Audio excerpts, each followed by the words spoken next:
ಮೋದಿಯವರು ಬಾಬಾ ಸಾಹೇಬ್ ಅಂಬೇಡ್ಕರ್ ಅವತ್ತು ಹೇಳಿದ್ರು, ಭಾರತ ಪಾಕಿಸ್ತಾನ ವಿಭಜನೆ ಬೇಡ. ಒಂದು ವೇಳೆ ಭಾರತ ಪಾಕಿಸ್ತಾನ ವಿಭಜನೆ ಮಾಡೋದಾದ್ರೆ ಇಲ್ಲಿರುವಂಥ ಎಲ್ಲ ಸಾಬ್ರನ್ನ ಕಡೆ ಕಳಿಸ್ರಿ, ಅಲ್ಲಿರುವಂಥ ಹಿಂದೂಗಳನ್ನು ದಲಿತನ ಭಾರತ ತಗೊಂಡು ಬರ್ರಿ. ಭಾರತದಲ್ಲಿ ಇಸ್ಲಾಂ ಎಂದು ಸಹೋದರತ್ವ ಇಲ್ಲ.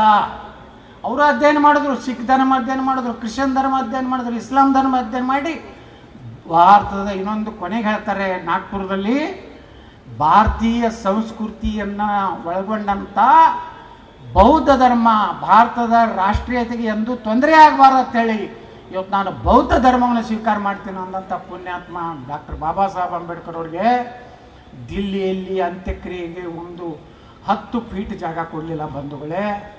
ನೆಹರುಗೆ 79 ಎಕರೆ, ಇಂದಿರಾ ಗಾಂಧಿಗೆ 54 ಎಕರೆ, ರಾಜೀವ್ ಗಾಂಧಿಗೆ 29 ಎಕರೆ. ಅವರ ಏನದು ಸಮಾಧಿ ಇತ್ತೀರ ಏನತ್ತೀರ ಹೋಗಿ ಕೊಂಡಿರ್ತಾರಲ್ಲ. ಅಶೋಕ್ ಸುಗಂಧರಾಜ ಹೂವಿನ ಕೃಷಿ ಮಾಡಿ ಅರ್ಧ ಎಕರೆಗೆ 3.5 ಲಕ್ಷ ಗಳಿಸ್ತಿದ್ದಾರೆ. ನೀವು ಕೂಡ ಅವರಿಂದ ಕಲಿಬೇಕಾ? ಅವ್ರ ಜೊತೆ ವಿಡಿಯೋ ಕಾಲ್ನಲ್ಲಿ ಮಾತಾಡಬೇಕಾ? ಈಗಲೇ ಫ್ರೀಡಮ್ ಆ್ಯಪ್ ಡೌನ್ಲೋಡ್ ಮಾಡಿ. ರಘುಪತಿ ರಾಘವ ಅದನ್ನು ತಿದ್ದಿಬಿಟ್ರು. ಅಲ್ಲೋ ತೀರ ಎಲ್ಲಿ ಅಲ್ಲ ರೀ, ನಮ್ಮ ಒರಿಜಿನಲ್ ಹಾಡೇ ಬೇರೆ ಐತಿ, ಇವ್ರು ಬೇರೆನೇ ಕಟ್ಟದಾರ. ನಾವು ಹಿಂಗೆ ಮಾಡಿ ನಮ್ಮನ್ನೆಲ್ಲ ಏನು ಮಾಡಿಬಿಟ್ರಂದ್ರೆ ಹಿಂದೂಗಳು ಇವತ್ತು ಇದು ನನ್ನ ಕೆಲಸ, ನನ್ನ ಧರ್ಮದ ಕೆಲಸ, ನನ್ನ ದೇವರ ಕೆಲಸ, ನನ್ನ ರಾಷ್ಟ್ರದ ಕೆಲಸ. ನರೇಂದ್ರ ಮೋದಿಯವರೇ ಮತ್ತೊಮ್ಮೆ ಪ್ರಧಾನಮಂತ್ರಿ ಆದರೆ ಭಾರತ ಉಳಿಲಿಕ್ಕೆ ಸಾಧ್ಯತೆ. ಕಾಂಗ್ರೆಸ್ ಏನಾರ ಬಂದರೆ ದೇಶ ನಾವು ಒಂದು ಮಾಡಿದ್ದೀವಿ. ಆರ್ಟಿಕಲ್ 370 ತೆಗೆದು ಏನಾರು ಒಂದರ ಗಲಾಟೆ ಇದೆ.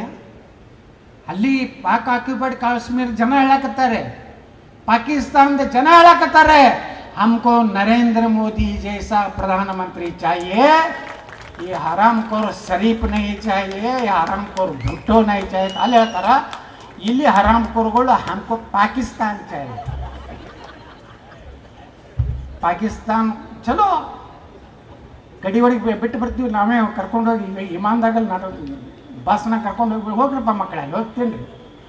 ಈ ರೀತಿ ಒಂದು ಸಂದರ್ಭದಲ್ಲಿ ಬಂಧುಗಳು ಇವತ್ತು ಈ ಒಂದು ಜಿಲ್ಲೆಗೆ ನಮಗೆ ಬರುವಂಥ ಅವಕಾಶ ಕೊಟ್ಟ ನಮ್ಮ ಪಕ್ಷದ ಎಲ್ಲ ಹಿರಿಯ ಮುಖಂಡರಿಗೆ ತಮಗೆ ವಂದಿಸಿ, ನಾಳೆ ಚುನಾವಣೆ ದಿನಾಂಕ 26 ಮುಂಜಾನೆ 7 ಗಂಟೆಗೆ ಎಲ್ಲರೂ ನೀವು ಜಳಕ ಮಾಡ್ತಿರೋ ಬಿಡ್ತಿರೋ ಏನು ಮಾಡ್ತಿರೋ ಗೊತ್ತಿಲ್ಲ.